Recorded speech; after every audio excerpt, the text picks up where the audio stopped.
Pune RTO कार्यालयात मोठ्या प्रतीक्षेनंतर वाहन फिटनेस अपॉइंटमेंट सुरू झाल्यामुळे वाहन मालकांमध्ये समाधानाचं वातावरण दिसून येत आहे। दिवे येथील टेस्टिंग सेंटरवर वाहनांच्या रांगा लागल्या होत्या। पुणे आरटीओ कार्यालयाने देखील जादा अधिकारी नेमल्यामुळे आलेल्या सर्व गाड्यांचे फिटनेस सर्टिफिकेट तयार होताना दिसून आले आहे।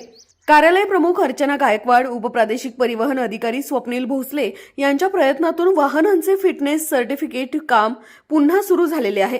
ऑटोमॅटिक फिटनेस टेस्टिंग सेंटरचे काम देखील वेगाने सुरू असल्याचं दिसलं। फिटनेस टेस्ट सुरू झाल्यामुळे उभी असणारी वाहने व वाहन मालकांचे होणारे नुकसान सध्या तरी टळलेले आहे। रोज 500 ते 700 वाहने फिटनेस टेस्टिंगसाठी येत आहेत।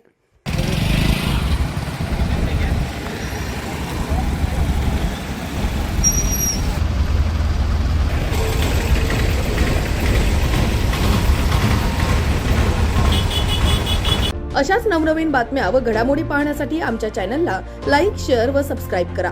टॉप न्यूज पुणे जाहिराती व बातम्या देण्यासाठी संपर्क मुख्य संपादक कैलास गायकवाड।